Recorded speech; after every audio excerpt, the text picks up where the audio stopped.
if you have a teenager at home, chances are you've heard of the game Fortnite. If you haven't, it's one of the biggest online games in history with over 200 million players around the world. It just came out a little over a year and a half ago. But Fortnite now has some stiff competition. That is a new game called Apex Legends that's growing even faster. It came out in February, racking up 50 million players in its first month alone. People, mainly young boys and men, are obsessed with these games to the point of a real addiction for some. And to tell us a bit more about the games and the dangers that could come with them, I'm joined on the set now by our digital parenting contributor, Elizabeth Milovidov. Elizabeth, thanks for coming in. Thank you. I know this is a subject that you and I both have very close to our hearts, being the parents of teen boys. For those out there who don't know about Fortnite, just explain what it is and why kids go crazy over it.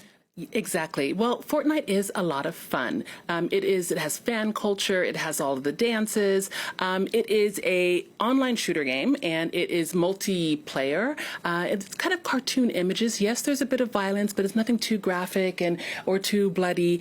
And basically, you're able to buy new costumes or dances. There's one of the dances there, and it's engaging. It's also free to download, too, which is another plus. Free to download, but you can rack up a lot of additional expenses buying, the dances and skins and other arms and things like that. Correct. Now, we've been hearing about this new game, Apex Legends. Right. How does that differ from Fortnite? Well, Apex Legends, it's different because you have a different point of view. So here you're behind your character, but in Apex Legends, you really are, there's the shooter, so it's first person.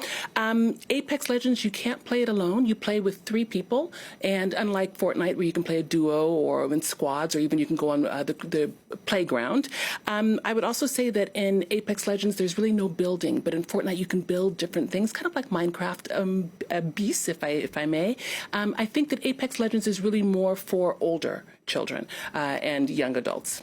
So let's talk about the risks, because I know that I worry about my son just being obsessed with the game. Talk us through the real risks with games like these. Right. But first, I'd like to just say that there are so many, we're hearing a lot about the risks. We're hearing so much of the negative about Fortnite and Apex Legends as well. But there are some positives. But if we do talk about the risk, we have excessive use, of course, communicating with strangers because there's a chat function. There's also a text chat function. Cyberbullying, of course, anytime you get some gaming people together, they're going to talk a little trash. Inappropriate language. Again, that language can be racist. It can be sexist. It can be very, very insulting. A few F-bombs all over the place. Unauthorized purchases. That's for the parents, where your kids are just racking up the in-app purchases. And then, of course, the violent themes, because this is a shooter-up game and it's last man standing. What about the benefits then? Are there any? Of course. I think with all of the online games, with gaming in general, there are benefits because it's strategic.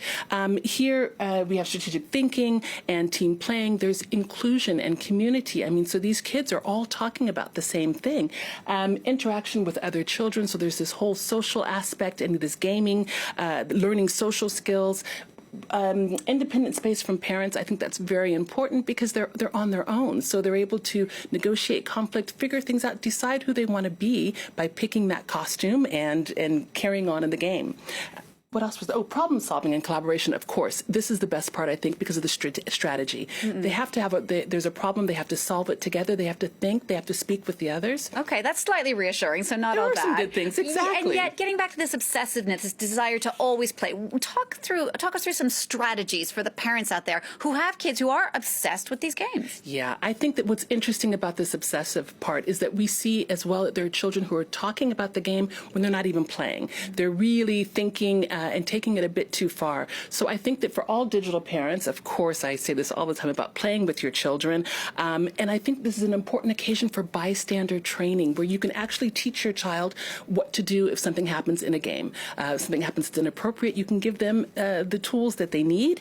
Time management and self-discipline, of course, this is always big. And with these games, don't forget that they are on a loop. So it's just a 15-minute game. So a strategy that a parent can say is, instead of letting a child play for 30 minutes or an hour, you can say, okay, you get to play four games, 4 times, 4 battles. That's it. And that's a nice way to keep it limited.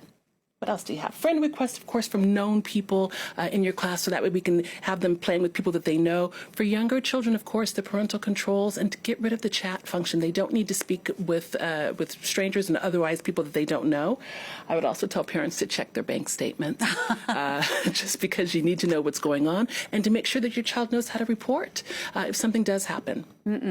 Elizabeth, thank you so much for that. Fortnite, no Apex Legends, good sides, bad sides. I do like that floss dance, though. I think that is one fun thing that came out of Fortnite. Thank you so much. You're welcome. My pleasure. If you want more tips on digital parenting from Elizabeth, it is really her specialty. You can always join her digital parenting Facebook community, which, of course, you can find online. Elizabeth Dove, thank you so much for coming Absolutely in no to speak problem. to us. My pleasure.